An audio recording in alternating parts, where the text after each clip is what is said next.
estamos haciendo, y él dijo, de esto no va a quedar piedra sobre piedra. Y se cumplió en el año 70, cuando el general Tito entró al pueblo de Jerusalén y destruyó el templo. Entonces los judíos están esperando reconstruir el tercer templo para que la presencia de Dios otra vez venga. Pero ellos están todavía en el antiguo pacto. En este nuevo pacto que Jesús nos dio, ahora nosotros somos templos del Espíritu Santo. El Espíritu Santo puede morar en nuestra mente y en nuestro corazón. Mire qué maravilloso amor nos tiene el Señor, que aún siendo los hombres y mujeres imperfectos que somos, porque seamos honestos, nadie es perfecto. Todavía buscamos la perfección, pero todavía no la alcanzamos. Pero ahora tenemos esta bendición tan grande que el Espíritu Santo puede llegar a morar en el interior de cada uno de nosotros. De hecho, esa es el destino, ese es el anhelo de cualquier cristiano, que así se denomine, es ser lleno del Espíritu Santo. Esa es la meta de cada creyente, no conformarse con menos, sino ser igual a Él. ¿Por qué? Porque esa es la medida que nos ha dado Jesús, ser igual a Él. Y si Él fue lleno del Espíritu Santo, nosotros también tenemos que ser llenos. Acompáñeme por favor en Isaías 61:1. Vamos a ver cómo el Espíritu Santo en el Antiguo Testamento venía sobre algunos hombres de Dios, reyes, sacerdotes, aún gente que cultivaba la tierra. Venía el Espíritu Santo y le ayudaba para hacer el ministerio al cual fue llamado. Dice Isaías 61:1: el Espíritu del Señor está sobre mí, porque me ungió Jehová, me ha enviado a predicar buenas nuevas a los abatidos, a vendar a los quebrantados de corazón, a publicar libertad a los cautivos y a los presos apertura de cárcel. Dios llamó a Isaías, que se cree venía de un linaje sacerdotal, para ejercer el ministerio de profeta, y para eso el Espíritu Santo vino sobre él y lo ungió para lo que leímos. Entonces también en la vida de ciertos personajes en la Biblia vemos cómo el Espíritu Santo vino sobre ellos para cumplir una misión en especial, pero cumplida esa misión, el Espíritu Santo retornaba. Es decir, no había una continuidad del Espíritu Santo como lo tenemos ahora, que cualquiera de nosotros, que cualquiera que crea que Jesús es Dios, que se haya arrepentido de corazón de sus malos caminos, puede ser lleno del Espíritu Santo. En aquel tiempo no, el Espíritu Santo solo venía de manera especial en algunos hombres de Dios para ejecutar el ministerio que Dios les había dado. Si ustedes leen todos los salmos, algunos de ellos los escribió David, y algunos de ellos profetizan acerca del Mesías. El Mesías iba a venir del linaje de David, y aún siendo anterior a Cristo, es decir, en la línea sucesoria, en el linaje, no porque Jesús haya nacido o Cristo haya nacido el día que vino a este mundo, sino ya era engendrado antes, pero tenía que encarnarse como hombre. Entonces, aún David, vino el Espíritu Santo y empezó a profetizar acerca del carácter y las obras del Mesías. Entonces, a todos ellos en el antiguo pacto, Dios venía y Dios ponía su Espíritu Santo para ejecutar el ministerio, y una vez que ya había cumplido, se regresaba de nuevo. Si ustedes recuerdan la historia de Eliseo, él pidió mucho más de lo que había sobre Elías, y soberanamente, porque así lo decidió Dios, también el espíritu que había en Elías vino sobre Eliseo. Entonces, A veces había una línea sucesoria, pero en general no hubo un sucesor de Jeremías con el mismo espíritu, no hubo un segundo de Daniel que tuviera también el mismo espíritu, sino que cumplía la misión en los hombres y se regresaba. Gloria a Dios por el nuevo pacto, que ahora no hay distinción de personas. Todos aquellos que deseen y anhelen ser llenos del Espíritu Santo y busquen su llenura, bien lo pueden hacer. Joel 2, del 28 al 29, se nos da una promesa, el cual Pedro lo recordó en el día de Pentecostés, cuando fueron todos llenos del Espíritu Santo, pero esa llenura está prometida también para estos últimos días. Dice Joel 2, 28 al 29, y después de esto derramaré mi espíritu sobre toda carne. Observe por favor que no hace acepción de personas, dice sobre toda carne, y profetizarán vuestros hijos y vuestras hijas, vuestros ancianos soñarán sueños y vuestros jóvenes verán visiones, y también sobre los siervos y sobre las siervas derramaré mi espíritu en aquellos días. Entonces está profetizado en los últimos tiempos que vivamos un continuo derramamiento del Espíritu Santo. Nosotros sabemos que estamos en los últimos tiempos. ¿Por qué? Porque estamos viendo todas las características que han profetizado los hombres de Dios, que darían cuenta de que ya estamos en los últimos tiempos. Usted observa un cada vez mundo más violento, más convulso. Los países que en teoría son muy pacíficos, incluso no hay ejércitos, se han levantado divisiones, disensiones, gente que no está de acuerdo con el gobierno. En Chile han quemado el metro, que es un beneficio en vez de un perjuicio, pero es la gente tan nublada por la ira. Incendiaron el metro allá en Chile. Entonces vemos cómo se está todo cumpliendo conforme está profetizado. Entonces nosotros tenemos el anhelo en nuestro corazón como iglesia, que en este último tiempo va a haber un mover del Espíritu Santo tan fuerte como lo hubo al principio en el Pentecostés, cuando todos fueron llenos y empezaron a hablar en lenguas, a profetizar. Entonces ahora tenemos algo que es seguro, que el Espíritu Santo está deseando derramarse sobre el corazón de los hombres. Únicamente que los hombres desean tener ese anhelo, porque el Espíritu Santo no puede a nadie obligar a aceptarlo. El hombre tiene que abrir su corazón para poder aceptar al Espíritu Santo. El Espíritu Santo que ha sido tan manoseado, que incluso algunos lo han despreciado de algunas iglesias, pues Él está esperando que haya un grupo de cristianos, un grupo de creyentes que crean esta palabra y que esté clamando por un avivamiento. Hoy Dios no está buscando un edificio físico, hoy está buscando una persona. En aquellos tiempos, recuerden a la samaritana, como le dijo a Jesús: mira, nuestros padres dijeron que sobre este monte habría que adorar.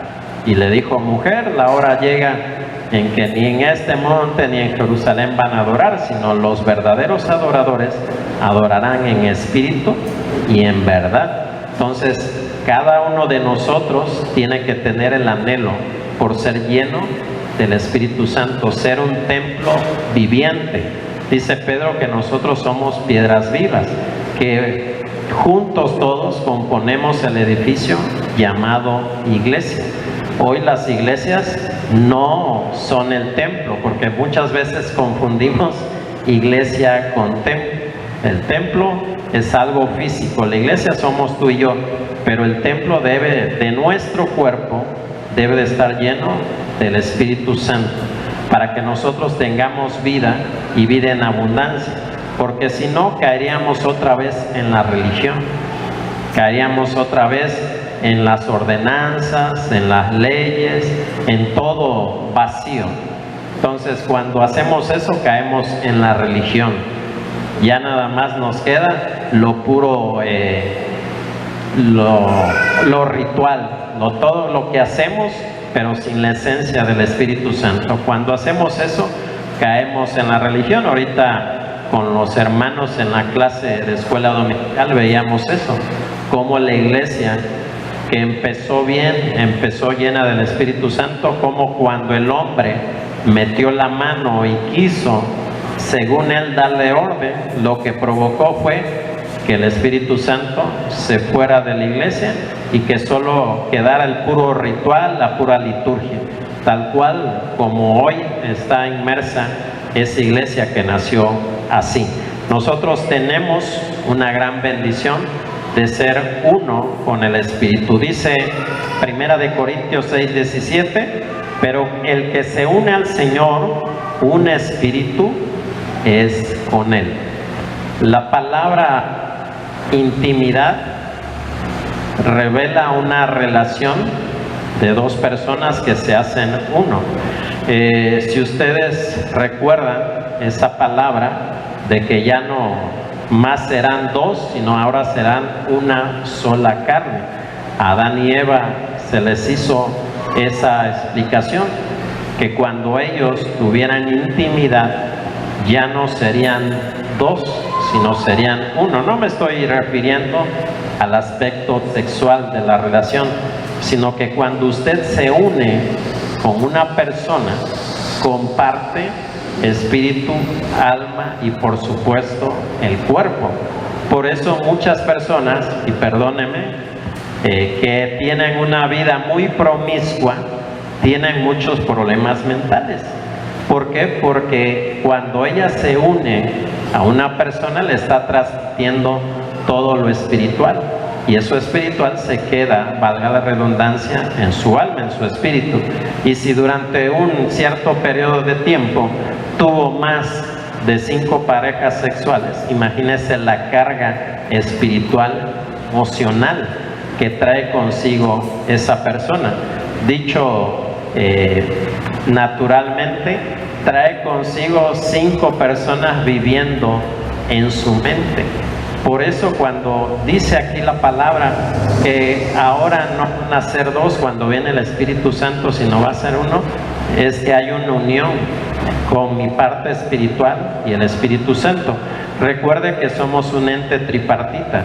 Tenemos un cuerpo, eso sí lo tenemos bien definido porque lo conocemos, nos tocamos. Tenemos un alma donde conviven las emociones, las decisiones, y tenemos un espíritu que es el que nosotros, cuando adoramos a Dios, como lo acabamos de hacer unos minutos, es lo que toca el Espíritu Santo, y es cuando se desencadenan todas las cosas espirituales.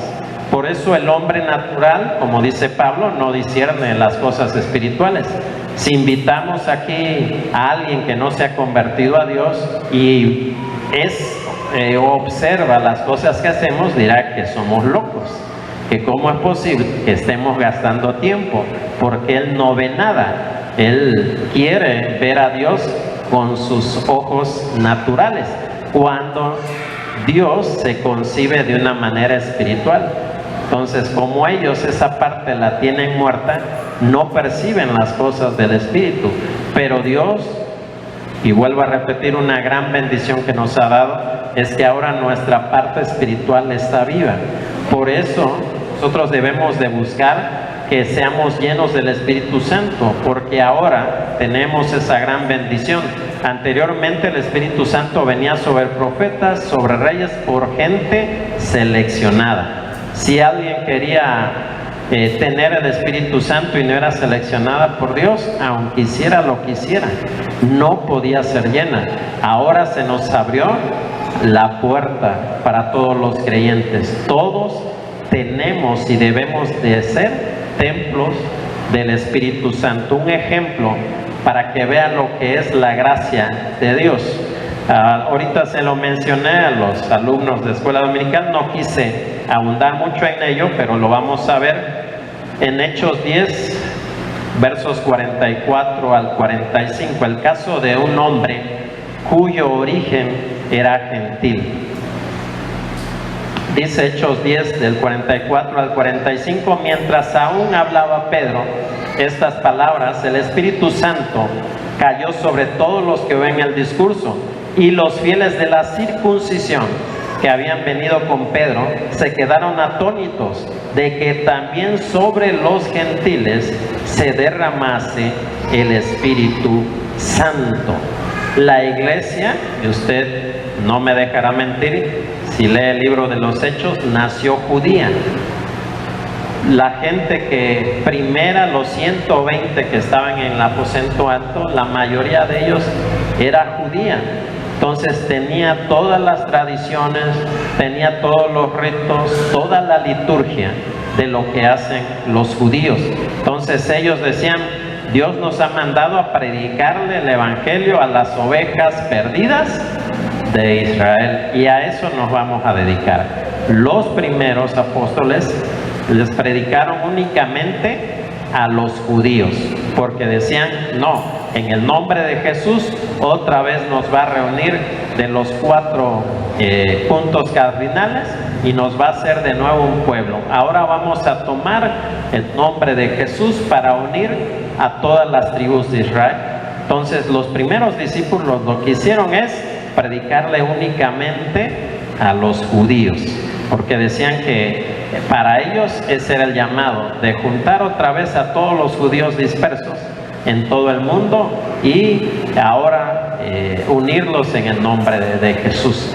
Entonces cuando Pedro está orando, si usted lee desde el primer versículo, Pedro estaba en una ciudad que se llama Jope, estaba al noreste de Jerusalén, y está ya, por lo que leemos, ya estaba listo para ir a comer, pero como buen judío tenía que ir a orar a la hora sexta, si no me equivoco, que eran las 3 de la tarde más o menos, porque ellos contaban desde la hora que salía el sol hasta que se ocultaba, más o menos de 6 de la tarde de 6 de la mañana, perdón, a 6 de la tarde empezaban a contar las horas, como hora 1, 2, 3.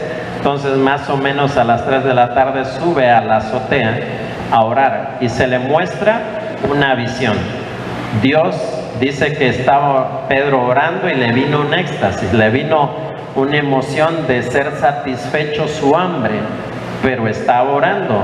Entonces Dios le habló y dice, Pedro maticome, dice que de los 4 puntos se bajó un lienzo y dentro de ese lienzo había animales inmundos. Recordemos que los judíos tienen, bueno, ahorita los judíos ortodoxos tienen esa dieta que se llama dieta kosher, que usted la ve en el libro de Éxodo, Levítico y Números. Esa dieta que ellos no comen el cerdo, no comen la iguana, no comen la chicatana y todo lo que nosotros le entramos calidad, ellos no. Ellos tienen, sí observan esa dieta al pie de la letra. Y entonces Pedro dice, Señor, tú sabes que yo no como animales inmundos. Aquí me has puesto animales inmundos para comer y tú sabes que nada inmundo ha entrado en mi cuerpo. Y así lo hizo el Señor Jesús y le dijo, Pedro, lo que yo he santificado, no lo llames tú común, porque yo ya lo santifiqué. Pedro, párate, mata y come. Y le dijo, las 3 veces que Dios le dio esa visión, las 3 veces el apóstol Pedro le dijo, no, Señor, yo de estos animales inmundos no como, porque como voy a romper, como judío que soy, la tradición por darle rienda suelta a mi estómago. No. Y así lo hizo 3 veces. Y en la otra parte vemos a Cornelio, que era un centurión romano.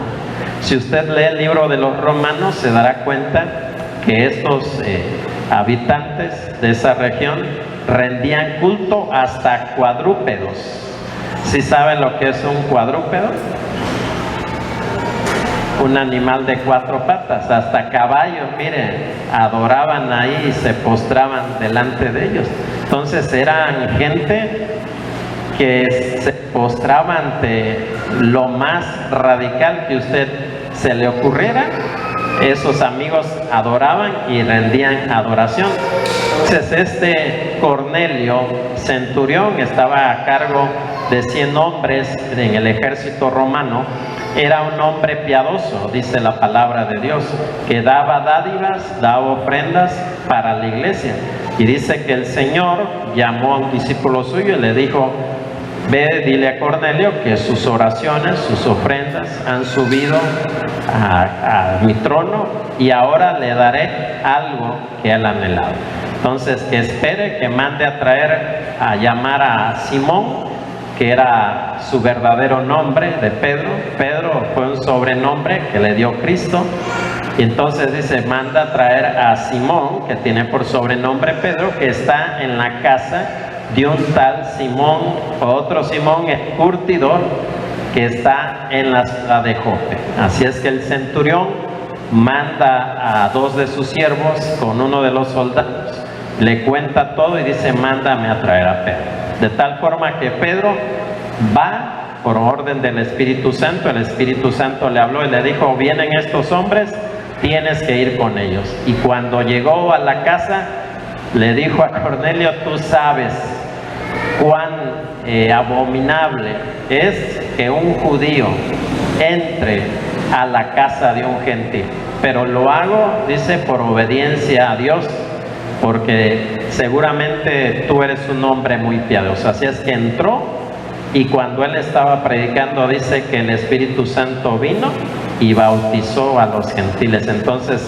se quedaron atónitos, porque decían: bueno, pero ¿qué no el Señor nos llamó para predicar únicamente a los de la tribu de Israel? ¿Por qué ahora está bautizando a los gentiles? Entonces ahí se abre una puerta para nosotros. Y Dios es testigo de que ha habido un derramamiento a través de las épocas del Espíritu Santo, no solamente en el pueblo judío. Desgraciadamente el pueblo judío no quiso aceptar a Jesús, y eso abrió una puerta de bendición para nosotros. Hoy, gentiles que somos, que no somos judíos, podemos tener la bendición de ser llenos del Espíritu Santo. ¿Cómo tener la llenura del Espíritu Santo? ¿Cómo ser templos del Espíritu Santo? ¿Se necesita hacer algo? Bueno, primeramente debemos de santificarnos. Esa palabra que algunas iglesias la han quitado de sus predicaciones, eso es lo que necesitamos. Acompáñenme por favor, Efesios 5:3. Efesios 5:3 dice: pero fornicación y toda inmundicia o avaricia ni aun se nombre entre vosotros, como conviene a santos. Entonces, hace rato yo le expliqué lo que sucede en una relación sexual. Usted comparte espíritus. Si usted lee el capítulo introductorio en Corintios 6, Pablo está hablando de que él no puede juntarse sexualmente con una ramera, porque sus miembros le pertenecen al Espíritu Santo. Dice: ¿cómo voy a hacer que yo me voy a unir a una prostituta si yo he dedicado todo mi cuerpo para que sea del Espíritu Santo? De hecho, nosotros fuimos comprados a precio de sangre. Nadie tiene el derecho a decidir sobre su cuerpo, porque Dios pagó un alto precio por su vida, por su cuerpo. Entonces, no vaya con esos licenciosos que hay allá afuera en el mundo, que ellos dicen que pueden hacer con su cuerpo lo que ellos quieren. Vemos aquí cómo dice que si yo fornico, la fornicación es una relación sexual antes del matrimonio y se practica entre personas que son solteras. Si la persona es casada y tiene una relación sexual con alguien que no sea su esposo, a eso se llama adulterio.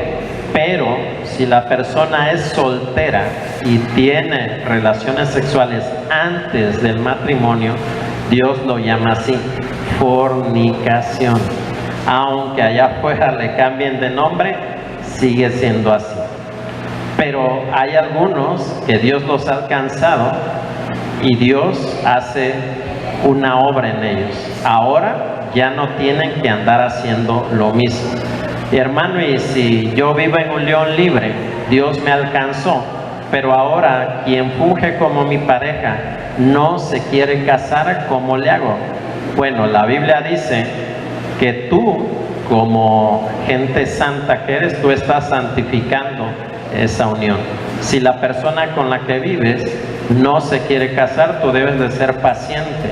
No seamos como algunas iglesias que yo me sorprendí, porque este fin de semana pasado un tío mío que vive en Cuernavaca, que es cristiano, nos contó a unos familiares y a mí que hay un pastor ahí que dice: no, si ya te divorciaste, se ven a la iglesia y aquí te damos una doncella.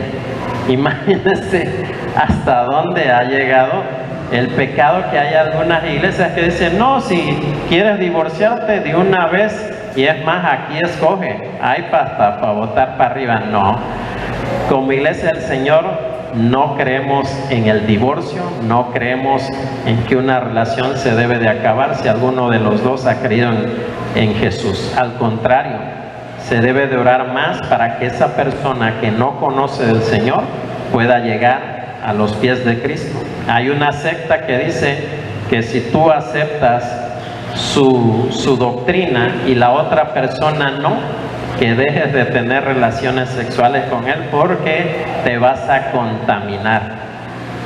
Entonces eso se van hasta el otro extremo. Entonces no es así. Si tú aceptaste al Señor Jesucristo y vives en unión libre, pero la persona con la que vives no quiere aceptar casarse, no quiere ponerse en orden en el Señor, tú tienes que orar por esa persona para que los dos ordenen sus caminos. Pero si los dos son creyentes y no se casan, ahí está el detalle, porque es un pecado de conciencia. Tú ya lo sabes que estás haciendo mal, pero por alguna condición no quieres poner orden en tu vida. Entonces ahí está el detalle, como dijera Cantinflas. Entonces la fornicación, cuando alguien fornica, está pecando contra su propio cuerpo. Y si tienes al Espíritu Santo, el Espíritu Santo se constricta, y si sigues en esa condición, se va a ir de ti.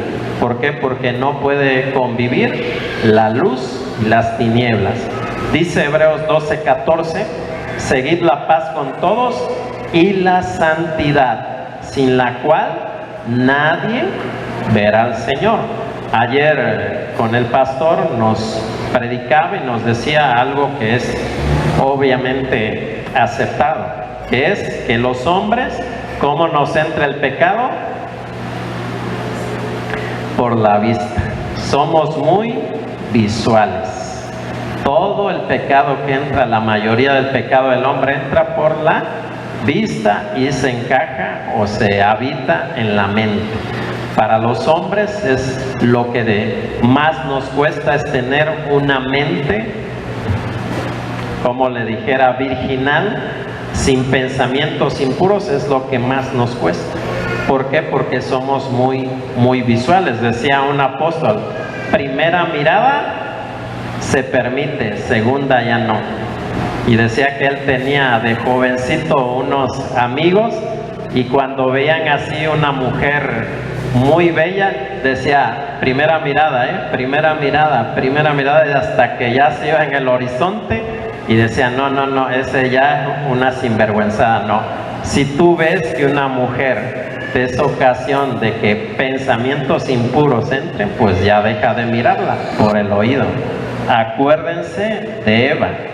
Mire que estarse platicando con una serpiente, eso ya da mucho a qué desear. Entonces a la mujer no, las mujeres no son tan visuales, aunque haya alguna otra zángana que ande viendo lo que no deba, pero la mayoría de las mujeres les entra el pecado por el oído. ¿Qué debemos de hacer? Santificarnos, buscar la santidad, para que así el Espíritu Santo se sienta cómodo en nosotros. Qué terrible sería que el Espíritu Santo dijera: no, en este cuerpo no me gustaría entrar por las cosas que trae.